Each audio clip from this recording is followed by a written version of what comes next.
Question है if the sum of p terms of an AP is equal to the sum of its q terms prove that the sum of p plus q terms of its equal to 0।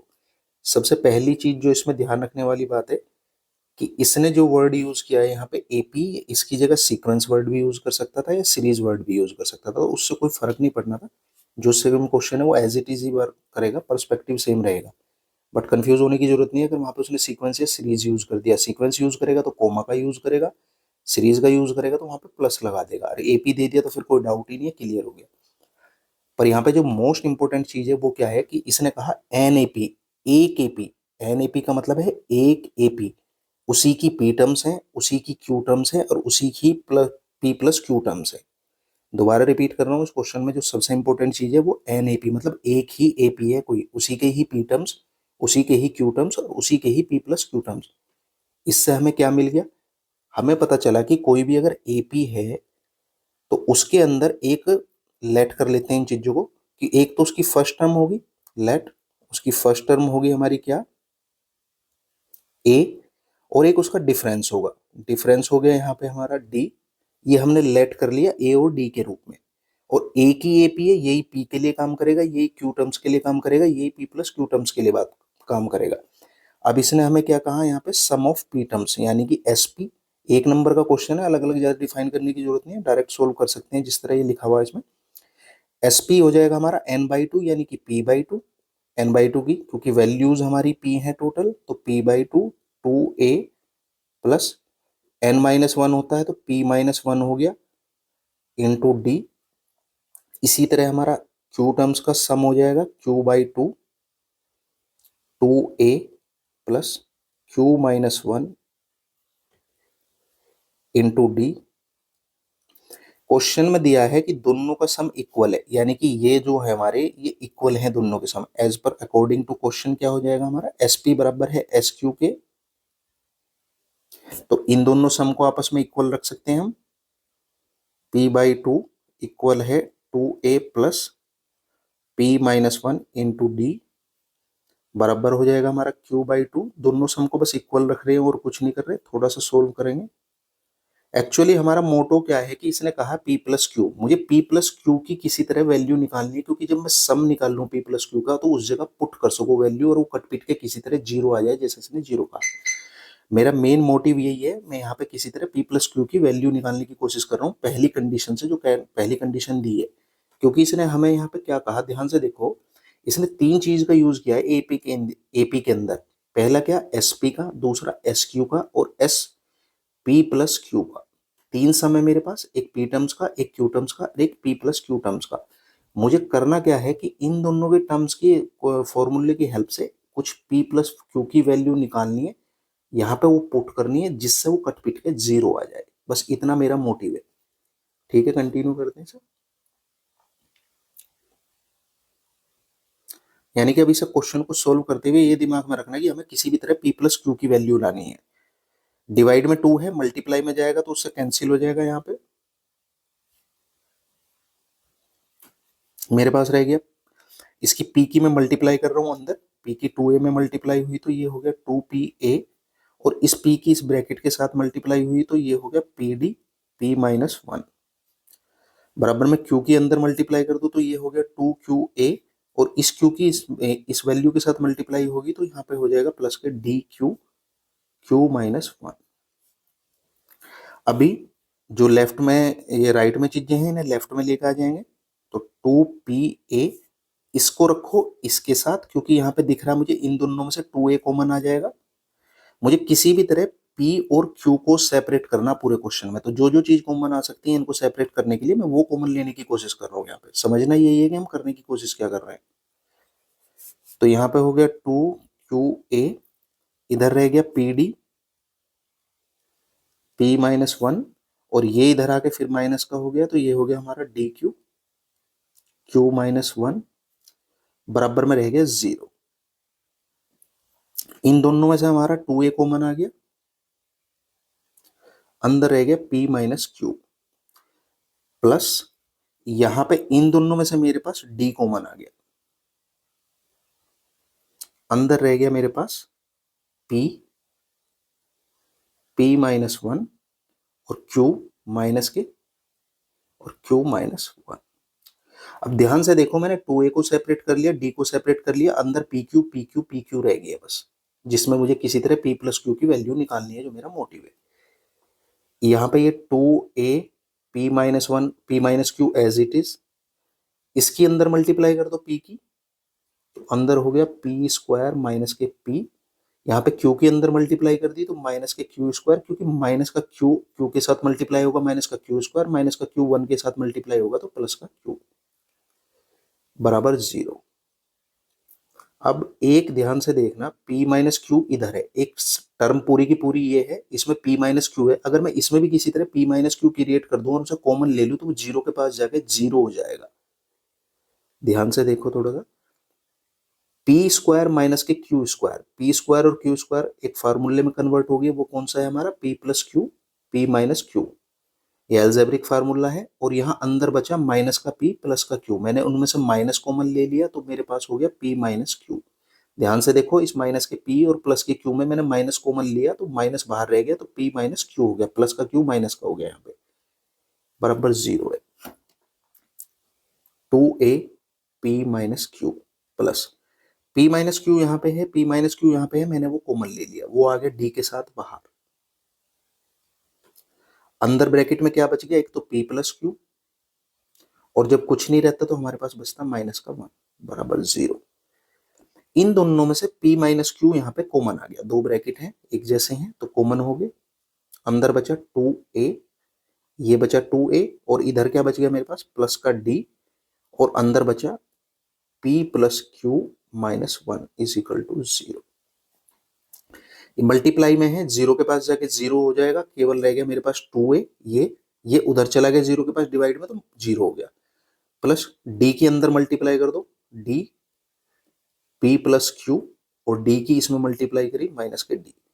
अब सोचने वाली बात यह है कि मैंने यहाँ पे इसके साथ मल्टीप्लाई करी और इसके साथ, तीनों टर्म के साथ अलग अलग क्यों नहीं करी, क्योंकि मैं शुरू से ही बोल रहा हूँ कि मुझे P प्लस क्यू की वैल्यू निकालनी है, तो मैंने केवल इसे P प्लस क्यू को इकट्ठा रखा और उसी के साथ D की मल्टीप्लाई करी, ना कि P की अलग और Q की अलग D में मल्टीप्लाई करी।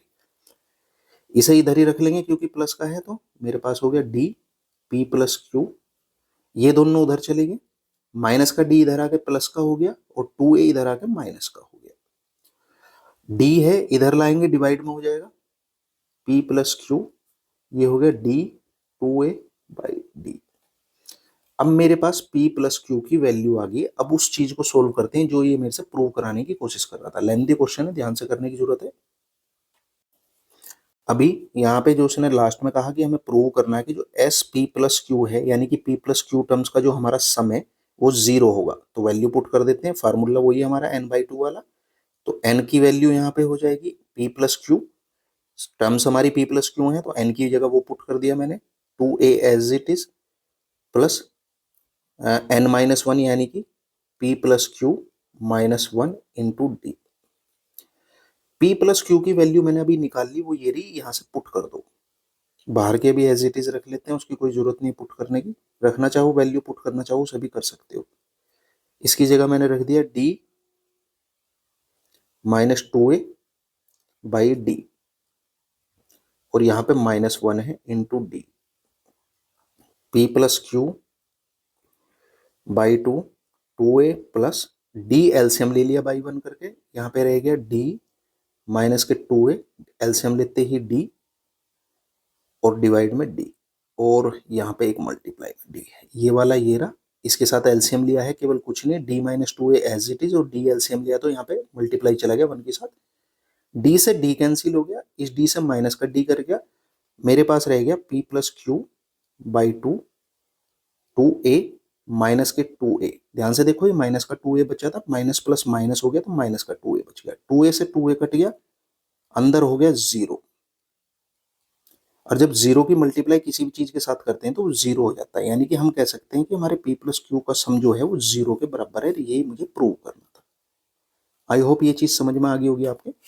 थोड़ा सा इंपॉर्टेंट क्वेश्चन है, केयरफुली करना, एक नंबर के हिसाब से काफी बड़ा है। नेक्स्ट क्वेश्चन है हमारे पास, the angle of a elevation of a cloud from a point h metre about the surface of a lake is theta and the angle of depression of its reflection in the lake is 5. Prove that the height of the cloud above the lake surface is a. ठीक है, कोई बात नहीं। Colour थोड़ा सा change करके बनाना पड़ेगा, काफी कुछ है इसमें। इसने कहा कि कोई क्लाउड है आसमान के अंदर, हमने मान लिया वो क्लाउड यहाँ पे है, ये क्लाउड है, ठीक है। और एक उसी के नीचे लेक है, एक झील है यहाँ पानी की, ये हमारी झील होगी। चलो इसे दूसरे से बनाते हैं। पानी की झील है हमारे पास इसी के जस्ट नीचे, तो ये हमारी झील होगी, ठीक है।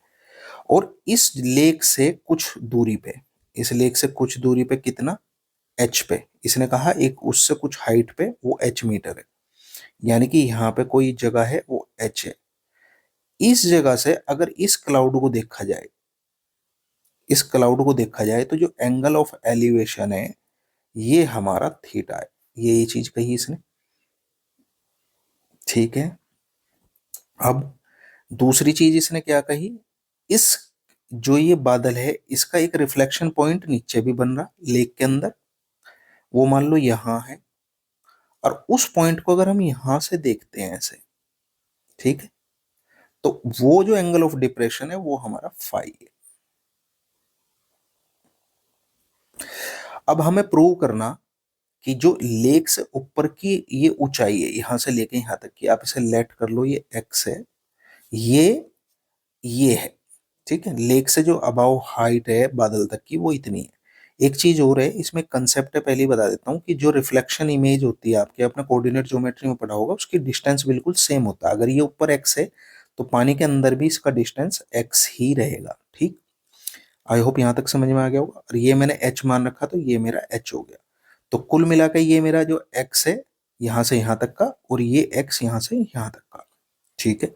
अब इसमें नॉर्मल टेन थीटा वगैरह का जो हमारा पी बाई बी बेस के जो फार्मूले लगते हैं वही लगेंगे। सोल्व करते हैं। सबसे पहले इस डिस्टेंस को कुछ मान लो, यहां से यहां तक को, मैं इसे डिस्टेंस को डी मान लेता हूं। ये मेरा, मुझे इस उसके लिए लगाना क्योंकि थीटा यहां तक है, तो मेरी ये पूरी एक्स है, यहां से यहां तक एच है, तो ये जो वैल्यू है मेरी यहां से यहां तक की होगी एक्स माइनस एच। देखो ध्यान से, यहां से यहां तक एक्स है, मुझे चाहिए केवल इतनी, तो इतने के लिए मैंने उसमें से एच घटा दिया, तो मेरी होगी एक्स माइनस एच। तो मेरा पहला फार्मूला क्या आएगा उसमें, ये हो गया टेन थीटा, थीटा के लिए निकाल रहा हूं तो थीटा बराबर होता है P by B, perpendicular by base. तो tan theta as it is, perpendicular है मेरा एक्स माइनस एच, और बेस है मैंने डी मानना है, डी। तो डी इधर आ गया, डी बराबर हो गया x minus H by ten theta. तो ये होगी इक्वेशन नंबर वन। अब करते हैं हम इस ट्राइंगल के लिए, नीचे वाले के लिए। नीचे वाले के लिए ट्राइंगल के ध्यान से देखो, ये बेस तो जू का तू रहेगा हमारा। दूसरा हमारा ये जो परपेंडिकुलर है इसकी पूरी हाइट कितनी होगी, यहां से यहां तक एक्स है, ऊपर एच है। अगर मैं इस पूरी की बात करूं तो ये हो जाएगी एक्स प्लस एच।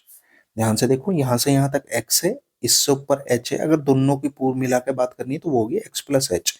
यानी कि अब दोबारा नेक्स्ट केस में हमारा क्या हुआ, सेकेंड में टेन थीटा, वही फार्मूला हमारा रेशो वाला, पर थीटा की जगह हम यहाँ क्या लेंगे, फाई, मेरा एंगल फाई है, तो टेन फाई बराबर हो गया पी बाई बी। परपेंडिकुलर की जगह मेरा रहेगा ये वाली लाइन, ये है एक्स प्लस एच, और बेस में रहेगा मेरा डी। डी को इधर ले आओ, क्रॉस मल्टीप्लाई कर लो, और ये हो गया x plus h by tan phi. Equation दो, वन एंड टू से डी की वैल्यू पुट हो जाएगी from equation one and two, d की वैल्यू पुट कर दो, तो कुल मिलाकर हो गया हमारा x plus h by tan five बराबर ये वाला x minus h tan theta. निकालना क्या है मुझे, एक्स, उसने जो मेरे से पूछा है वो एक्स पूछा है, लेक से ऊपर बादल की कितनी ऊंचाई है वो, ठीक है। एक्स को अकेला करो, एक्स को अकेला करने के लिए मुझे क्रॉस मल्टीप्लाई करनी पड़ेगी, तो इधर हो गया टेन थीटा, और एक्स की मल्टीप्लाई हुई तो एक्स के साथ लिखते हैं इसे, ये हो गया एक्स से मल्टीप्लाई हो गया एक्स टेन थीटा, और एच में भी हुई है तो प्लस एच टेन थीटा बराबर इस टेन फाइव की भी मल्टीप्लाई होगी, तो ये हो गया हमारा एक्स टेन फाइव, और इस टेन फाइव की एच में भी हुई है तो माइनस के टेन एच टेन फाइव। अभी एक्स एक्स को एक जगह कर लो, इस वाले को बराबर से इधर ले आओ, तो मेरा हो गया माइनस का हो जाएगा इधर आके x tan theta minus x ten five. ये प्लस का एच टेन थीटा उधर ले जाओ, तो उधर जाके हो गया माइनस का एच टेन थीटा और माइनस का एच टेन फाइव। इन दोनों में से x कॉमन आ गया, तो अंदर बच गया टेन थीटा माइनस के टेन फाइव। मुझे कुल मिलाकर अपना x अकेला करना है, तो इधर माइनस का h कॉमन आ गया, यहां रह गया टेन थीटा और माइनस बाहर कॉमन आया तो अंदर बचा प्लस टेन फाइव। ये यहाँ मल्टीप्लाई में पूरा का पूरा उधर राइट साइड में डिवाइड में चला जाएगा, तो मेरे पास हो गया माइनस के h ten theta plus ten five और डिवाइड में हमारा इधर से ये जो है डिवाइड में आया, तो ये हो गया टेन थीटा माइनस के टेन फाइव। तो यही मुझे प्रूव करना या यही निकालना था। नेक्स्ट जो क्वेश्चन है काफी अच्छा क्वेश्चन है, बहुत दफा रिपीट हो चुका है एग्जाम में, एपी का क्वेश्चन है और 4 या 5 नंबर में आता है। इंटरेस्टिंग और इम्पोर्टेंट क्वेश्चन है और टफ भी है, लेवल भी अच्छा है। इसने दिया है कि कुछ टर्म्स है हमारे पास पी क्यू आर, उनका जो सम है ए बी सी है, यानी कि पी टर्म्स का सम है ए और बी सम बी क्यू का है बी और इनका है सी। कहने का मतलब यह है कि कहीं पे संख्या दे दी इसने हमें, सॉल्यूशन ले लो, ये कुछ संख्याएं दे दी हैं पी क्यू आर, वो संख्याएं ही एन की जगह वैल्यू बात हो रही है एन की, और उनके सम ये हैं, तो मैं कह सकता हूं ए बराबर है मेरा एस पी, यानी कि पी संख्याओं का सम ए है उसके हिसाब से। तो हम लिख सकते हैं ए बराबर, अगर मैं इसे फार्मूले में ओपन करता हूं तो पी बाई टू और टू ए मैं कैपिटल लिख रहा हूं क्योंकि फार्मूले में ए यहाँ भी है और यहाँ भी है तो कंफ्यूज करेगा, plus n minus one, n की जगह हम पी यूज करेंगे, पी माइनस वन और डी की जगह डी। अब एक चीज देखो, मुझे यहाँ पे जो LHS है जब मैं इसे प्रूव करूंगा इसके इक्वल टू जीरो, तो मुझे LHS में कुछ वैल्यू पुट करनी पड़ेगी, उसके लिए मुझे चाहिएगा ए और पी, यानी कि ए बाई पी लाने के लिए मुझे ये जो पी है यहाँ से बाई में लाना पड़ेगा। तो मैं इसे इधर ले आता हूँ बाई में पी, इधर रह गया केवल वन बाई टू, तो two a plus p minus one into d. One by two के अंदर मल्टीप्लाई कर दो, इसे जितना सिंप्लीफाई हो सकता है उतना करेंगे। ए बाई टू बराबर रह गया two a into one by two plus one by two की इसमें भी मल्टीप्लाई होगी, p minus one into d into one by two. अब यहाँ सॉरी ये ए बाई पी है, यहाँ पे ए बाई पी, टू से टू कट गया, ये रह गया ए प्लस वन बाई टू है, इसे यहाँ पे ऐसे लिख लो और डी के अंदर मल्टीप्लाई कर दो, ये हो गया डी पी माइनस डी। तो ये वैल्यू आ गई मेरी ए बाई पी की। इसी तरह जब मैं इसे भी सोल्व करूंगा, इसे भी सोल्व करूंगा, तो बी बाई क्यू की भी वैल्यू आएगी और सी बाई आर की भी वैल्यू आएगी। तो इसी प्रकार बी बाई क्यू की वैल्यू क्या आएगी, ए तो रहेगा एज इट इज, डी भी रहेगा एज इट इज, बट जहां पी है वहां पी की जगह क्यू आ जाएगा, तो D Q minus D by to. इसी तरह तीसरी भी वैल्यू आएगी सी बाई आर की, वो भी वही होगी ए प्लस डी, जहां पे क्यू है वहां पे आर आ जाएगा। ये तीन वैल्यू हमारी अलग अलग आ गई। अब ये वैल्यू इसमें पुट करके हमें सोल्व करना है, कैलकुलेशन है, केयरफुली करेंगे तो हो ही जाएगा। अभी वैल्यू पुट कर दो, इसलिए LHS ले लो, LHS ले ली है मैंने, यहाँ पे सीधी वैल्यू पुट कर रहा हूँ, ए बाई पी की जगह लिख रहा हूँ ए प्लस, ये कंफ्यूज होने की जरूरत है नहीं, ए बाई बी यानी कि मेरा है A plus D P minus D upon two, ये आया ए बाई पी की जगह, इसकी जगह बाद में क्यू माइनस आर बी है तो क्यू माइनस आर बी, ठीक है। उसके बाद है मेरे पास प्लस बी बाई क्यू की जगह भी लिख दो A plus D Q minus D by two, और मल्टीप्लाई किससे, इसकी आर माइनस पी से, प्लस तीसरी और लास्ट सी बाई आर की जगह लिखो A plus D R minus D by two, और ये किसके साथ मल्टीप्लाई है, पी माइनस क्यू के, ठीक है।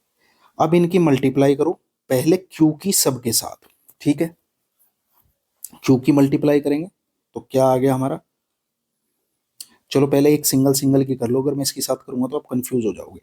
पहले मैं केवल इस ब्रैकेट की ए के साथ कर रहा हूं और इसके साथ लिख दूंगा एज इट इज। ए के साथ लिखेंगे तो हो गया ए क्यू, ए की मल्टीप्लाई की मैंने इस ब्रैकेट के साथ, A Q minus A R, और इसके साथ लिख दिया as it is plus Q minus R, और ये हो गया D P minus D by two, plus A के साथ ब्रैकेट की मल्टीप्लाई करो इसकी, बाकी को इसके साथ ऐसे ही लिख दो। ये हो गया प्लस के ए आर, और ए की पी के साथ की माइनस के ए पी, और दूसरा ब्रैकेट एज इट इज वो क्या हो जाएगा प्लस आर माइनस पी और D Q by minus D by to. ठीक है, तीसरे में भी ए की पी माइनस क्यू के साथ ऐसी, ये हो गया ए पी प्लस का ए क्यू माइनस का, और हमारे पास है डी आर माइनस डी, ये है plus D R minus D divide में टू, और मल्टीप्लाई में इसके साथ पी माइनस क्यू। ठीक है, अब देखो जो उससे कैंसिल हो रहा कर दो, ए क्यू से कट गया मेरा ए क्यू है कहीं, ये रहा, ए आर से कट गया ए आर, ए पी से कट गया ए पी, जो बचा वो लिख दो, और 1/2 को ले लो अब यहाँ कॉमन, मैं 1/2 को कॉमन ले लेता हूँ, मेरे पास बचा क्यू माइनस आर और डी पी माइनस डी। 1/2 सभी में से कॉमन आ गया, तो जो बचा है वो लिख रहा हूँ प्लस आर माइनस पी और डी क्यू माइनस डी। इसी तरह यहाँ पे p माइनस क्यू को थोड़ा पहले लिख लो, जब सिमेट्री बना रहे हैं तो सभी की एक जैसी, और अंदर रह गया डी आर माइनस डी। अब इनकी भी मल्टीप्लाई कर दो अंदर, क्योंकि लाना तो जीरो ही है काट पीट के सारा, क्यू की मल्टीप्लाई करेंगे तो ये हो गया डी क्यू पी, और क्यू की डी में करी तो माइनस के क्यू डी या डी क्यू, आर की करी तो डी आर पी माइनस के डी आर पी या डी पी आर, और आर की डी में करी minus minus plus R D या डी आर। चलो डी आर ही लिख दो जो वैसे ही लिखते जा रहे हैं, ये हो गया डी आर। फिर इसी तरह इसकी करो यहाँ पे, आर की डी क्यू में करी तो प्लस के डी क्यू आर, आर की डी में करी तो माइनस के डी आर, माइनस के पी की डी क्यू में करी तो माइनस के डी पी क्यू, और माइनस के डी में करी माइनस पी की तो ये हो गया प्लस के डी पी। फिर लास्ट ब्रैकेट की भी करो, पी की डी आर में करी है तो ये हो गया प्लस के डी पी आर, पी की माइनस के डी में करेंगे तो माइनस के डी पी, क्यू की डी आर में करेंगे तो माइनस के डी क्यू आर, और माइनस क्यू की माइनस के डी में करेंगे तो प्लस के डी क्यू। अब ध्यान से देखो कौन सा किससे क्या कट रहा, डी क्यू पी है, मुझे डी क्यू पी ढूंढना है प्लस का, ये रहा माइनस का, वो प्लस का था ये माइनस का, माइनस के डी क्यू प्लस का डी क्यू कहीं मिलेगा, ये रहा डी आर पी है माइनस का, डी आर पी माइनस का कहाँ है मेरे पास, डी आर पी ये रहा, सॉरी ये माइनस का है तो ये प्लस का है, D P R D R P एक ही बात है, डी आर प्लस का है, डी आर माइनस का ये रहा, D Q R plus D Q R minus, D P minus D P plus, यानी कि कुल मिला के 1/2 इंटू जीरो आ गया, तो मैं ऐसे लिख सकता हूँ zero he, proved. I hope समझ में आ गया, बहुत इंपॉर्टेंट क्वेश्चन है, कभी भी रिपीट हो सकता है। नेक्स्ट जो हमारा ये क्वेश्चन है ये कॉम्पोनेंटो डिविडेंडो का है, तो अगर आपने किया होगा तभी समझ में आएगा, नहीं तो थोड़ा सा केयरफुली एक दो बार वीडियो रिपीट करके देखेंगे तो तब समझ में आएगा। हमारे पास है x, तो मैं x को लिख सकता हूँ यहाँ पे x/1, और इक्वल टू में दे रखा है √2a+1। इस तरह के एक सवाल इसी तरह प्रूव होंगे या सोल्व होंगे, और कोई तरीका नहीं है इन्हें सोल्व करने का, ध्यान रखना इस चीज का, कंफ्यूज मत होना पेपर में। अगर इस तरह का कोई क्वेश्चन मिले तो ये 100% समझ जाना है कॉम्पोनेंटो डिविडेंडो का ही क्वेश्चन है। फार्मूला क्या होता है कॉम्पोनेंटो डिविडेंडो का, मान लो मेरे पास अगर इधर a/b है और उधर d/c है, तो हमें करना क्या है कि जो ऊपर है उसे दोनों को ऐसे लिखो a/a और d/d, ठीक है, और जो नीचे है उसे ऊपर प्लस करो और नीचे माइनस करो, इसी तरह जो यहाँ था ऊपर प्लस करो और नीचे माइनस करो, यही फार्मूला है इसे डील करने का, इसे कॉम्पोनेंटो डिविडेंडो बोलते हैं, ये प्रूव्ड थ्योरम है।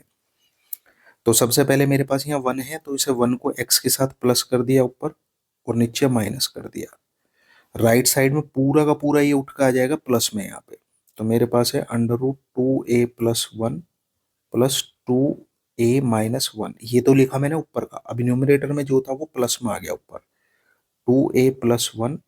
ये कॉम्पोनेंटो डिविडेंडो ज्यादातर जब ही अप्लाई होती है जब एक जैसी चीज का प्लस माइनस हो ऊपर नीचे, ठीक है, और माइनस के 2a-1 डिवाइड में ऊपर वाला जो का तो 2a+1 2a-1 बीच में प्लस था, अभी माइनस करेंगे तो जो प्लस है वो माइनस में हो जाएगा और जो माइनस है वो प्लस में।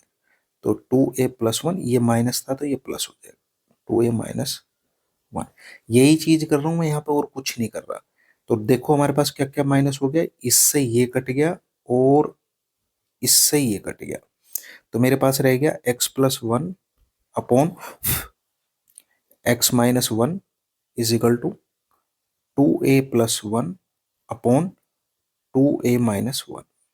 अब मुझे अंडर रूट हटाना है तो मैं बोथ साइड स्क्वायर कर दूंगा, बोथ साइड स्क्वायर करेंगे तो इधर हो गया x² + 1 + 2x, मैंने डायरेक्ट खोल के लिख दिया इसका होल स्क्वायर, तो ये हो गया x² + 1 -2x। इधर अंडर रूट हट जाएगा क्योंकि थोड़ा जगह कम पड़ेगी, इसलिए मैं डायरेक्ट लिख रहा हूँ, बस मैंने कुछ नहीं किया, इनका स्क्वायर किया, होल स्क्वायर। अभी यहाँ पे आप पे दो ऑप्शन है, या तो आप इन्हें मल्टीप्लाई कर दो या फिर इसमें सोचो, थोड़ा सा यहाँ पे ध्यान से सोचो, अगर मैं इसका क्रॉस मल्टीप्लाई कर दूंगा तो ए एक्स आ जाएंगे सारे में, और फिर 2ax² हो जाएगा, तो उसे डील करना थोड़ा आसान होगा या नहीं होगा। और या फिर मैं यहाँ पे दोबारा कॉम्पोनेंडो वाला ही फार्मूला लगा सकता हूँ, मर्जी आपकी है, बट अगर दोबारा लगाऊं तो आप कंफ्यूज हो जाओगे कि वहां आपको कैसे ध्यान आएगा। वैसे तो देखो मैंने बताया कि अगर ऊपर नीचे के सिंबल आपस में ही प्लस माइनस में हो तो कॉम्पोनेंडो डिविडेंडो लग जाती है। कैसे, यहाँ प्लस है यहाँ माइनस है, यहाँ प्लस है यहाँ माइनस है, दोनों एक जैसी चीज है, प्लस माइनस में है, कॉम्पोनेंडो डिविडेंडो यहाँ लग सकती है। बट अगर नहीं भी लगाना तो क्रॉस मल्टीप्लाई कर लो, क्रॉस मल्टीप्लाई कर लेते हैं, सोल्व करते हैं, दोनों तरीके से सोल्व हो जाएगा, जैसा करना चाहो वैसे कर लियो। क्रॉस मल्टीप्लाई करके बताता हूँ क्योंकि वो चीज माइंड में आए या ना आए, इससे करके देख लो आप। तो मेरे पास हो गया 2a-1 की मल्टीप्लाई होगी किसमें, इस वाले की इसमें है, यह है x² + 1 प्लस का 2x, बराबर में है मेरा 2a+1, इसकी मल्टीप्लाई है x² + 1 माइनस के 2x में। अंदर मल्टीप्लाई कर दो, पहले 2a की करो सबके साथ, तो ये हो गया 2ax², 2a की 1 में होगी तो 2a, 2a की 2x में होगी तो 4ax। अब यही माइनस के 1 के साथ होंगी तो माइनस का x² माइनस का 1 और माइनस का 2x। अब हम यहाँ पे इसकी मल्टीप्लाई करेंगे 2a की पूरे ब्रैकेट के साथ, तो 2ax², 2a की 1 में हुई तो प्लस के 2a और माइनस के 2 में हुई तो माइनस के 4x, 4ax। अब 1 के साथ करो, यानी कि 1 के साथ जो का तू लिखना पूरा का पूरा, प्लस का x² प्लस का 1 और माइनस का 2x। अब देख लो कौन सी चीज किसके साथ कट रही है, 2ax² प्लस का है, 2ax² प्लस का है, दोनों इधर आता है तो माइनस का हो जाता, कट जाता। 2a पॉजिटिव है, 2a इधर भी पॉजिटिव है, कट जाएगा क्योंकि इधर आएगा तो माइनस का होगा, उसे कैंसिल करेगा। और कोई चीज कट रही है कि हाँ ये माइनस का 2x है, ये भी माइनस का 2x है, एक जैसी चीज है, उधर आएगा प्लस का होकर इसे कैंसिल कर देगा। जो बचा उसे लिख लो, मेरे पास बचा है क्या, माइनस का x² है, चलो लिखो 4ax, ये बचा, माइनस का x² बचा है और माइनस का 1 बचा है, बराबर में मेरे पास क्या बचा, माइनस का 4ax प्लस का x² और प्लस का 1, और कुछ नहीं। इसे सारों को उधर ले जाओ क्योंकि x² मुझे पॉजिटिव चाहिए, यहाँ पे पॉजिटिव है, x² पॉजिटिव चाहिए तो इसे राइट साइड में ले जाओ, इधर लेकर आ जाएंगे। तो मैं यहाँ पे इक्वल टू लगा लेता हूँ, x² सबसे पहले उधर गया तो पॉजिटिव, ऑलरेडी एक पॉजिटिव था तो इसके साथ लिख लिया x²। अभी यहाँ पे मेरे पास माइनस का 4ax है, इसे यहाँ पे लिखो, ये वाला, ये 4ax पॉजिटिव था, इधर आके माइनस का हो गया, ये इधर लिख लो, प्लस का 1 है ये, और माइनस का 1 इधर आके प्लस का 1 हो गया, इजकल टू 0 इधर है, 0 बराबर हो गया, दो तो x² हो गए हमारे जुड़ के, -4x हो गया माइनस के 8ax, और 1 हो गए मेरे जुड़ के 2। इन तीनों में से 2 कॉमन आ जाएगा, 2 कॉमन ले लो, इक्वल टू 0 चल रहा है तो अंदर रह गया x² माइनस के 4ax प्लस का 1। 2 0 के साथ डिवाइड में जाएगा तो यहाँ 0 ही कर देगा से, तो मेरे पास रह जाएगा कुल मिलाकर माइनस के 4ax इस तरह प्लस 1, जो मुझे चाहिए था, यही हमें प्रूव करना था।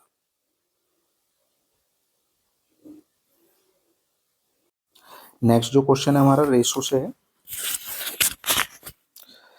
इसमें दिया गया है कि हमारे पास 3 कंटेनर है अलग अलग, उनमें 2 रेशो में 2 मिक्सचर भरे हुए हैं, एक एसिड है हमारे पास, एक वाटर है। पहले कंटेनर का जो रेशो है 2:3 है, दूसरे का 3:7 है, और वो जो उसके बाद है वो 4:11 है। और इस मिक्सचर को उन तीनों में से निकाल के किसी बड़े कंटेनर में डालना है, फिर हमें बताना है कि उनका जो नेक्स्ट रेशो बनेगा एसिड और वाटर का तो वो क्या होगा। वैसे तो इसे सोल्व करने के कई मेथड है, बट जो मेरा मानना है जो अच्छा तरीका है सोल्व करने का वो मैं आपको समझाने की कोशिश करता हूँ, अगर समझ में आए तो बहुत अच्छा रहेगा। सबसे पहली बात जो इसने मुझे दिया है मैं वो लिख लेता हूँ। एक तो मेरे पास एसिड है और एक मेरे पास वाटर है, ठीक है। एसिड का रेशियो 2 है तो वाटर का रेशियो 3 है वहां पे। अगर उसका 3 है तो फिर 7 है तीसरे कंटेनर में, 4 है और 11, ठीक है। पहली चीज ये है कि हम समझते हैं कि रेशो होता क्या है। रेशो एक्चुअली किसी भी चीज का पार्ट होता है। पार्ट कैसे कि एक कंटेनर की बात की इसने, एक कंटेनर है, इस कंटेनर के 2 और 3 हिस्से यानी कि टोटल कितने हिस्से, 5 पार्ट किए गए हैं। इस कंटेनर के 5 पार्ट किए गए हैं ऐसे बराबर इक्वली, 1 2 3 4 और एक ये 5 लास्ट, ठीक है। इन दो में तो रख दिया एसिड, मिक्सचर है समझाने के लिए बता रहा हूं, मतलब 2 पार्ट तो हैं एसिड के और 3 पार्ट हैं वाटर के, ठीक है। भाग, पार्ट मतलब भाग। अब अगर हम इसकी बात करें तो हम इसे ऐसे समझाएंगे कि क्या, कि 3/5, टोटल 5 पार्ट हैं उसके 3 हिस्से वाटर है। जब हम एसिड की बात करेंगे तो हम समझाएंगे 2/5 कि भाई 2 हिस्से एसिड है और 5 वाटर है। और आपके ध्यान भी होगा जब हम कोई क्वेश्चन ऐसे सोल्व करते थे, मान लो कहीं 100 रुपए है मेरे पास, तो 100 रुपए को मुझे 2:3 में बांटना है इसमें, तो मैं क्या करता था कि 2/5 × 100 करता था, फिर 3/5 × 100 करता था। अगर क्यों, उससे मुझे पता चल जाता था कि फर्स्ट को जो 2 हिस्से देने वो कितने होंगे, दूसरे को जो देने वो कितने होंगे। तो आप इसे डिवाइड करोगे तो कितना आ जाएगा, 5×2 = 10, 20, 40, यानी कि पहले को मिले 40। तो इससे हमें समझ में आया कि 100 के हमने केवल कुछ नहीं करा, 100 को 5 हिस्सों में बांट दिया 20 के, ठीक है। ध्यान से देखो यहाँ पे 2 और 3 इंपॉर्टेंट नहीं है, यहाँ पे ये 5 इंपॉर्टेंट है। कैसे, मैंने 100 को 5 हिस्सों में बांट दिया, 2 हिस्से दे दिए एक को और 3 हिस्से दे दिए एक को, इस तरह ये मुझे पता चला। यानी कि ये जो है 100 है, बट इससे मोस्ट इंपोर्टेंट इसके टोटल भाग है कि टोटल भाग कितने हैं, और वो हमें कैसे पता चलता है, इनको प्लस करके। काफी मैंने कोशिश की है समझाने की ये चीज की पार्ट क्यों इंपॉर्टेंट है कैसे है। अब इस क्वेश्चन को सोल्व करते हैं, आई होप थोड़ा बहुत समझ में आ ही जाएगा। तो अगर समझ में आ गया तो रेशो के क्वेश्चन करने के लिए बहुत अच्छा मेथड है, ठीक है। अब हम बात करते हैं एसिड की। जब मैं एसिड की बात कर रहा हूं तो एसिड अपने उसमें कितना है टोटल। अब पार्ट वाइज बात करते हैं, एसिड के पार्ट, एसिड के पार्ट कितने हैं फर्स्ट कंटेनर में, 2/5 हमने अभी बात की है। दूसरे कंटेनर में कितने हैं, 3/5, और नहीं 3/10, 7 और 3 10 हो जाएंगे, ध्यान से देखो, ठीक है। तो ये हो जाएगा 3/10, और तीसरे में कितना होगा 4/15। ये कहाँ से आ रहा है, मैं एसिड की वैल्यू ये ले रहा हूँ और टोटल पार्ट निकाल रहा हूँ उनके सम कर करके, सम करके ही तो निकलेंगे भाई। 4 भाग एसिड के, 11 भाग वाटर के, इसका मतलब टोटल भाग कितने हैं 15, यानी कि टोटल पार्ट कितने हैं 15। तो मेरे पास आ गई ये। अभी यहाँ पे एक चीज नोटिस करो, आप आराम से ध्यान से देखो कि ये सभी एसिड के पार्ट हैं। अगर सारे एसिड के पार्ट हैं बाद में मुझे मिक्स करने हैं तो मैंने मिक्स कर लेता हूँ। मिक्स करने का तरीका क्या है, प्लस कर दो इन्हें, भाई सब मिलाने ही तो है। मिलाने का मतलब है प्लस करना, एक कंटेनर में गिरेंगे तो जाके तो प्लस हो ही जाएंगे। अब इनका एलसीएम लेकर सोल्व करो, एलसीएम आ गया 30, यहाँ पे हो जाएगा 5×6 = 30, 6×2 = 12, 10 से 30 3 टाइम्स डिवाइड होगा, 3 में मल्टीप्लाई होगी 9, और 4 से 15 से 2 टाइम्स, और 4 में 2 की मल्टीप्लाई होगी तो 8। ये हो गया 8 9 17 2 19 और 1 29, 29/30। ये जो आया ये आपका एसिड आया, ठीक है। अब बात करते हैं हम वाटर की। वाटर के पार्ट निकाल लो, लॉजिकल पार्ट है, ध्यान से समझना। जैसे उसके 2/5 थे तो वाटर के आएंगे 3/5, उसमें उसके 3/10 थे तो यहाँ पे 7 है तो 7/10। इसी तरह जो उसका थर्ड पार्ट है वो 11 है तो 11/15। मुझे 3 पार्ट मिल गए, इनका भी एलसीएम लो और इन्हें सोल्व करो वाटर के लिए। भाई प्लस करके पार्ट तो मुझे एक जगह मिक्स करना ही है लास्ट में, तो वाटर को मिक्स कर लो। वाटर का क्या है 3/5 प्लस 7/10 प्लस 11/15, एलसीएम आ गया 30। एलसीएम 30 आ गया तो 5×6 = 30, 6 की 3 में मल्टीप्लाई करी 18, 10 से 3 टाइम्स डिवाइड हो गया 21, और 15 से 2 टाइम्स तो 22। ये हो जाएगा मेरा 22 और 2 43, 43 8 3 11 51 और 10 61, ये हो गया 61/30। ये आया मेरा भाग वाटर का। ठीक है, एक टैंक में इतना भाग तो है पानी और इतना भाग है एसिड। अब मुझे इनका रेशो निकालना, दोनों का भाग, दोनों अलग अलग आ चुके हैं, ध्यान से समझो, दोनों भाग अलग अलग आ गए। अब मुझे इनका रेशो निकालना, तो रेशो निकालने का सिंपल मेथड है, आप इन्हें एसिड अपॉन वाटर कर दो। जैसे उसने मुझे कहा कि एसिड और वाटर का रेशो निकालना, तो एसिड आया था मेरा 29/30, वाटर आया 60/30, 30 से 30 कट गया, बचा मेरा 29/61।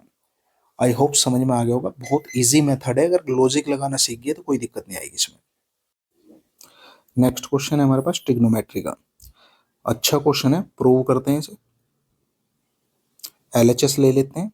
एलएचएस है मेरे पास sine theta minus cos theta plus 1 upon में sine theta plus cos theta minus 1। Question को स्टार्ट करते हैं। सबसे पहले मैं माइनस के दोनों एक जगह रखता हूं। माइनस का मतलब यहाँ पे माइनस का कोस थीटा है, इसे भी लास्ट में रखता हूं, जैसे यहाँ -1 है तो +1 को पहले ले लिया इसे और माइनस कोस थीटा को बाद में। ऐसा क्यों है, थोड़ा सा क्वेश्चन आगे जाएगा तो समझ में आ जाएगा। अब इसको रैशनलाइज करते हैं, इसके जस्ट उल्टे से हम यहाँ पे मल्टीप्लाई करेंगे। ठीक है, मल्टीप्लाई कर लो दोनों से। क्या, sign theta plus cos theta plus 1 और sign theta plus cos theta plus 1, ऊपर नीचे मल्टीप्लाई कर दी। ठीक, अभी यहाँ पे साइन थीटा प्लस 1, इसे एक ब्रैकेट में लिख लो, वैसे ही लिख रहा हूँ, कोई फर्क नहीं पड़ता, थोड़ा सा समझने में आसानी रहेगी उससे, इसे एक में लिख लो। नीचे इसी तरह sign theta plus cos theta को एक ब्रैकेट में लिख लो और माइनस वाले को अलग। कुल मिला के मैं माइनस की वैल्यू अलग लिख दी है और ये प्लस वाली वैल्यू अलग। इसी तरह सेम ऊपर के ब्रैकेट कर लो। कैसे, अपनी जरूरत के हिसाब से करेंगे हम, तो यहाँ मल्टीप्लाई में थे। ठीक है, मुझे चाहिए साइन थीटा प्लस 1, तो मैं साइन थीटा प्लस 1 पहले लिखूंगा इसमें, साइन थीटा प्लस 1, और मुझे कोस थीटा चाहिए बाद में, तो प्लस का कोस थीटा मेरा रह गया बाद में। इसी तरह नीचे मुझे यहाँ साइन थीटा कोस थीटा पहले चाहिए, तो मैंने लिख दिया यहाँ पे sign theta plus cos theta ये वाले, और 1 को लिख लिया बाद में। जो अपनी जरूरत है उस हिसाब से इन्हें लिख लो, क्योंकि सारे प्लस में आपकी मर्जी, किसी को पहले किसी को बाद में लिख लो। ठीक है, अब यहाँ पे एक मल्टीप्लाई है बीच में, इसका मतलब एक फार्मूला बन गया, क्या, a minus b a plus b, algebra का फार्मूला है, तो वो क्लोज होगा किसमें, a square minus b square में। तो मेरे पास हो गया साइन थीटा प्लस 1 का स्क्वायर माइनस कोस थीटा का स्क्वायर, यानी कि कोस स्क्वायर थीटा, अपॉन वही सेम चीज, एलजेब्रा का फार्मूला क्लोज होगा, यानी कि sign theta plus cos theta का स्क्वायर माइनस 1। 1 का स्क्वायर 1 ही हो जाएगा, तो एज इट इज ऐसे ही रह जाएगा। आगे से थोड़ा सा और सोल्व कर लेते हैं। इसका स्क्वायर खोल दिया तो यहाँ पे हो गया sine square theta plus 1 plus 2 sine theta. A plus B का होल स्क्वायर का फॉर्मूला खुला है, ए स्क्वायर बी का स्क्वायर करेंगे तो 1 का स्क्वायर 1 ही रहेगा वैसे तो, 2 साइन थीटा और माइनस के कोस स्क्वायर थीटा ये। अभी हमारे पास नीचे इसका फार्मूला खुला, यहाँ पे हो गया साइन स्क्वायर थीटा प्लस कोस square theta plus 2 sine theta cos theta और माइनस का 1। साइन स्क्वायर थीटा है, माइनस के कोस स्क्वायर थीटा है, 2 साइन थीटा है और 1 है। तो मैं लिख लेता हूँ थोड़ा सा समझाने के हिसाब से। तो ये हो गया मेरे पास साइन स्क्वायर थीटा, माइनस के कोस स्क्वायर थीटा को मैंने पहले लिख लिया, फिर मैंने प्लस का 1 लिख लिया और फिर लिख दिया मैंने प्लस का 2 साइन थीटा डिवाइड में। साइन स्क्वायर थीटा प्लस कोस स्क्वायर थीटा हो गया 1 प्लस के 2 साइन थीटा और माइनस का 1, 1 से 1 कट गया। अब ऊपर देखो 2 sine theta cos theta, actually ये है मेरे पास two sine theta cos theta और माइनस का वन, वन से वन कट गया। अब ऊपर ध्यान दो, मेरे पास sine square theta minus cos square theta है। या तो मैं कोस स्क्वायर थीटा को साइन में चेंज कर सकता हूँ या साइन को कोस में। किसको चेंज करूँ? मैं कोस को साइन में चेंज कर रहा हूँ, पर इसलिए कर रहा हूँ क्योंकि मेरे पास यहाँ साइन थीटा है जिससे बाद में कॉमन आ जा। मैं सारी वैल्यू साइन साइन में कर रहा हूँ। तो ये साइन स्क्वायर थीटा तो as it is, cos square theta को मैंने चेंज किया साइन में, तो ये हो गया one minus sine square theta. Bracket इसलिए लिया क्योंकि बाहर माइनस था, प्लस के one plus two sine theta as it is. Divide में है हमारे पास two sine theta cos theta. Sine square theta कुछ नहीं किया, ऐसे ही लिख दिया, माइनस वन हो जाएगा, माइनस माइनस प्लस हो जाएगा, साइन स्क्वायर थीटा और प्लस का वन और प्लस का टू साइन थीटा। अच्छा क्वेश्चन है। Two sine theta cos theta, minus one plus one दोनों आपस में कट गए, साइन स्क्वायर थीटा आपस में जुड़ गया। ये हो गया टू साइन स्क्वायर थीटा और इधर है टू साइन थीटा, नीचे है two sine theta cos theta. ऊपर टू साइन थीटा कॉमन आ गया, अंदर बच गया साइन थीटा और इधर कुछ नहीं है तो प्लस वन। डिवाइड में है two sine theta cos theta. Two sine theta से टू साइन थीटा कट गया, मेरे पास रह गया sine theta plus one by cos theta. मैंने उसका भी एलसीएम ब्रेक कर दिया, तो मेरे पास हो गया sine theta cos theta plus one by cos theta. तो अभी ये मेरे पास क्या आ गया यहाँ पे, साइन बाई कोस हो गया tan theta plus sec theta. ठीक है, अब tan theta plus sec theta तो प्लस में आ गया ऊपर, मुझे चाहिए था नीचे sec theta minus tan theta. जो चाहिए उसी से ही दोनों तरफ मल्टीप्लाई कर दो, ऊपर नीचे। ये तो एज इट इज जो मेरे पास आया था, इसमें मल्टीप्लाई करो, ऊपर भी sec theta minus tan theta और नीचे भी sec theta minus tan theta. इससे क्या फायदा होगा अभी समझ में आ जाएगा। Tan theta plus sec theta minus tan theta, यानी कि सेक थीटा को पहले लिख लें तो ये भी एक माइनस प्लस वाला फार्मूला बनेगा। तो ये आ जाएगा सेक स्क्वायर थीटा माइनस के टेन स्क्वायर थीटा। जगह कम है, मैं चेंज करके नहीं लिख रहा। इसे सेक थीटा को आप पहले लिख सकते हो, टेन थीटा को बाद में। तो एक बार प्लस है एक बार माइनस और मल्टीप्लाई में, तो स्क्वायर का फार्मूला में क्लोज हो गया। नीचे है सेक थीटा माइनस के टेन थीटा, इसकी वैल्यू होती है वन, तो मेरा आ गया one by sec theta minus tan theta. तो यही मुझे प्रूव करना था। एक तो तरीका है इसका ये, एक तरीका ये था कि स्टार्टिंग में ही आप इसे वन बाई कोस से भाग देते, तो इसे भी और इसे भी इस तरह, तो ये सारे के सारे आपके टेन सेक और टेन में चेंज हो जाते और स्टार्टिंग में ही शायद यहाँ तक ये सोल्व भी हो जाता। बट ये चीज़ एकदम स्ट्राइक नहीं होती, इस तरह करना ज़्यादा आसान है। इसलिए मैंने बताया कि वन बाई कोस से डिवाइड करना, ये रटा हुआ मेथड है, अगर रटा हुआ होगा तो कर पाओगे। बट ये अंडरस्टूड है कि हम साइन कोस में मोस्टली चीज़ों को लेकर चलते हैं, तो कहीं ना कहीं किसी तरह सोल्व कर सकें। देख लेना, जैसा अच्छा लगे कर लेना। ये उससे भी एक अच्छा क्वेश्चन है, अर्थमेटिक मीन का है। The arithmetic mean between a and b is twice the geometric mean between a and b. Geometric mean भी है अर्थमेटिक मीन भी है, उसमें दोनों में रिलेशन दे दिया है, प्रूव करने के लिए बोल दिया ए आई बी बराबर ये प्रूव करना। ठीक है, सबसे पहले जो दिया है वो देख लो। ए और बी का अर्थमेटिक मीन क्या होगा हमारा, अर्थमेटिक मीन हो जाएगा इनका ए प्लस बी बाई टू, और इनका ज्योमेट्रिक मीन क्या होगा हमारा अंडर रूट ए बी।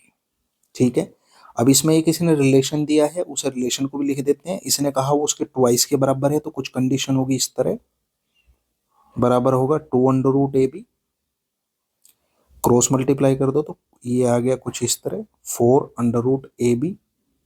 दोनों को बोथ साइड स्क्वायर करेंगे तो इधर हो गया A square plus B square plus two A B, और उधर हो गया 16, फोर का 16 और अंडर रूट हट जाएगा खाली ए बी। 16 भी इधर आ गया मेरे पास, तो ये हो गया ए स्क्वायर बी स्क्वायर, दोनों प्लस में है, और माइनस दो में से 16 जाएंगे माइनस हो जाएगा, तो इधर माइनस के 14 ए बी बराबर 0। अब मेरे पास ये सिचुएशन आ गई है, मुझे लाना है ए बाई बी। तो अलजेब्रा में आपने 9th क्लास में किया होगा, ध्यान होगा। ऐसी कंडीशन में जब हमें ए बाई बी की जरूरत पड़े और ऐसी इक्वेशन हो, तो हम पूरी इक्वेशन को ए बाई बी से डिवाइड करते हैं। Divide by A by B पूरी इक्वेशन को, तो ये हो गया A square by A B plus B square by A B minus के 14ab by A B is equal to 0। तो मेरे पास बना क्या, a by B plus B by A minus के 14 बराबर 0। ठीक है, ये इक्वेशन आ गई। अब यहाँ पे इसका एक बहुत ही अच्छा तरीका है सोल्व करने का। जो मुझे लाना है उसे लेट कर लो। मुझे लाना है लेट a माइनस बी बराबर a बाई बी बराबर x। अगर यहाँ b बाई ए कहा होता तो मैं b बाई ए को ही लेट करता फिर। ठीक है, जो इसने कहा है हमें सोल्व करने के लिए उसी को लेट कर लो। जैसे ही लेट किया तो इक्वेशन में कुछ चीजें चेंज होगी। कैसे, जहाँ a बाई बी है वहाँ x हो गया प्लस b बाई ए की जगह 1/x हो जाएगा। वो कैसे हो जाएगा, b बाई ए को हम ऐसे भी लिख सकते हैं, b बाई ए कब रहा होगा, जब ये ऐसा रहा होगा। तो यहाँ इसकी जगह अगर x रखेंगे तो 1/x आ जाएगा। इसमें कंफ्यूज होने की जरूरत नहीं है। इज इक्वल टू हमारा नहीं माइनस के है 14 बराबर 0। एलसीएम ले लो बाई 1 करके, तो ये हो गया एक्स स्क्वायर प्लस 1 माइनस के 14x बराबर 0। तो कुल मिला के हमारे पास आ गया x square minus 14x plus 1, ये चला गया 0 के पास, तो ये हो गया 0। डायरेक्ट तो सोल्व हो नहीं रहा, ऐसे कोई फैक्टर होते ही नहीं है, तो हम इसे करेंगे फार्मूले से सोल्व। तो a बराबर हो गया 1, b बराबर हो गया हमारा यहाँ पे माइनस के 14, फार्मूले के लिए इनकी जरूरत पड़ेगी, तो c बराबर हो गया 1। और ये आया कहाँ से, कंपेयर करके A X square plus B X plus C से। ये इतना पता होना चाहिए आपको पहले से ही। फार्मूला लगा लो, फार्मूला है माना माइनस के b plus minus under root b square minus 4ac। Shridharacharya सूत्र बोलते हैं इसको। ठीक है, श्रीधराचार्य फार्मूला है। अब इसमें वैल्यू पुट कर लो, माइनस बी की जगह माइनस 14, ये कंपेयर करके निकालने हैं मैंने। तो माइनस के 14 प्लस माइनस अंडर रूट में बी स्क्वायर की जगह माइनस के 14 का स्क्वायर, तो यानी कि वो माइनस प्लस ही हो जाएगा सारा। 4 ए की जगह 1 और सी की जगह भी 1, डिवाइड में है मेरा 2a यानी कि 2 1 माइनस 4 माइनस हो गया प्लस, तो ये हो गया 14 प्लस माइनस अंडर रूट में हो गया 14 का हो गया 196, और ये रह गया माइनस के 4 और अपोन में है 2। 14 प्लस माइनस अंडर रूट 196 में से 4 गए तो यहाँ आ गया 192, डिवाइड में है हमारे पास 2। 192 के फैक्टर कर लो तभी चीजें क्लियर होंगी। फैक्टर करने के लिए सबसे आसान तरीका है क्या, यहाँ पे कर लो साइड में, 2 से करो, 2 9 जा 18 और बचा 12, 2 6 जा, 2 4 जा 8, 2 8 जा, 2 2 जा, 2 4 जा, 2 1 जा, 2 2 जा और 2 6 जा, और यहाँ पे आ गया 2 3 जा। मेरे पास ये फैक्टर मिले तो कुल मिला के कितने 2 हैं मेरे पास, 1 2 3 4 5 6, यानी कि 6 2 हैं और एक 3 बचा। तो इसे फैक्टर में लिख लो यहाँ पे, जिससे अंडर रूट से निकालने में कुछ आसान नहीं हुए। तो हम लिख सकते हैं कि 2 की तो पावर 6 है और एक 3 है। ये 192 के फैक्टर आए थे, डिवाइड में 2 है। तो 2 की 6 में से कितने बाहर आ गए, ये आ गया 2 की 3। देखो ये चीज आपको पता होना चाहिए, सिंपल एल्जेब्रिक एक्सप्रेशन है। अंदर रहेगा 3, 2 की 6 थे, अंडर रूट से बाहर आ गए 2 के 3 इसमें, डिवाइड में 2 है, 14 प्लस माइनस ऐसे ही 2 की 3 को हम 8 लिख सकते हैं, और ये हो गया अंडर रूट 3। या यहाँ पे भी आप देखते तो इसे 8 लिख सकते थे और इसे 8 लिख सकते थे, तो 8 मल्टीप्लाई 8 होता, तो उसमें से 8 बाहर आ गया, यूं समझ लो आप। 2 इन दोनों में से कॉमन आ गया हमारा, क्या है यहाँ पे 2 तो कॉमन आ ही गया। ठीक है, तो अंदर बचा क्या 7 प्लस माइनस 4 अंडर रूट 3 और डिवाइड में है 2, 2 से 2 कट गया। और यही हमें प्रूव करना था। क्या ये किसके अगेंस्ट आया पूरा का पूरा, ये आया x की वैल्यू। तो x की जब वापस वैल्यू पुट कर देंगे तो ये a बाई बी की वैल्यू आई है कि 7 प्लस के 4 अंडर रूट 3 और 7 माइनस के 4 अंडर रूट 3। यही हमें प्रूव करना था या लाना था आंसर। अभी नेक्स्ट क्वेश्चन है हमारे पास, इन इक्वेशन का क्वेश्चन है। इसमें इसने कहा कि इसे x के लिए सोल्व करना है, और उसमें ये बताना है कि पहली कंडीशन में तो अगर x नेचुरल हो तो क्या वैल्यू आएगी, अगर x एक रियल नंबर है तो क्या वैल्यू आएगी। इन इक्वेशन को सोल्व करने के थोड़े से टिपिकल मेथड होते हैं, क्योंकि ये जो इसमें इन इक्वेशन का सिंबल है इसका बहुत ध्यान रखना पड़ता है। अगर माइनस वगैरह इधर उधर हो, या माइनस से डिवाइड या माइनस से मल्टीप्लाई होगी, तो ये रिवर्स होगा। तो सोल्व करते हैं इसे, एल्जेब्रिक का भी हेल्प लेंगे और इन इक्वेशन की भी जो क्वालिटीज या प्रॉपर्टीज है उनका भी ध्यान रखेंगे। ठीक है, तो मेरे पास है 2 प्लस 3x माइनस 1 अपॉन 5, इधर है 2x माइनस 1 अपॉन 4 प्लस 3। सबसे बेस्ट तरीका है एलसीएम ले लो इसे, सबसे अच्छा तरीका। लेफ्ट साइड को लेफ्ट साइड में सुलटा लो जितना हो सके, और राइट साइड को राइट साइड में एडजस्ट कर दो। तो यहाँ पे एलसीएम आ गया 5, 5 टू 10 प्लस 3x माइनस 1, और यहाँ पे एलसीएम आ गया 4, तो 2x माइनस 1 तो एज इट इज 4 की मल्टीप्लाई हो जाएगी 3 में, तो ये हो जाएगा 12। अभी मेरे पास प्लस का 10 है, माइनस का 1 है, तो ये हो गया 9 प्लस 3x, और डिवाइड में है 5, यहाँ पे है 2x तो जो एज इट इज, माइनस का 1 और 12 यानी कि प्लस के 11 अपॉन 4। अब मुझे 5 भी हटाना है 4 भी हटाना है, तो 5 और इंटू 4 से दोनों साइड में मल्टीप्लाई कर दो, मल्टीप्लाई इन बोथ साइड। अगर हम दोनों साइड में मल्टीप्लाई करेंगे इससे, तो 4 भी हट जाएगा और 5 भी हट जाएगा। जैसे हमने 5 इंटू 4 से मल्टीप्लाई की, इधर 9 प्लस 3x है अपॉन 5 है, इधर 2x प्लस 11 है, और 5 इंटू 4 से मल्टीप्लाई कर रहे हैं, यहाँ पे 4 है, 4 से 4 डिवाइड होगा, 5 से 5 होगा, तो यहाँ पे रह गया 36, यहाँ पे हो गया 12x, यहाँ पे 2x की 5 में मल्टीप्लाई की तो 10x, और 11 की हुई तो 55। अभी 12x इधर है, 10x छोटा है, तो इधर आ जाएगा 12x के पास, ये माइनस का हो गया, ये 36 उधर चला जाएगा, तो ये इधर आ गया माइनस का हो गया। तो मेरे पास आ गया 2x बराबर 19, या मैं कह सकता हूँ अगर बोथ साइड में 2 से डिवाइड करूंगा, अब इसे डिवाइड, ये लिखना पड़ेगा कि डिवाइड बाई बोथ 2, इसे लिखना ही पड़ेगा, डिवाइड बाई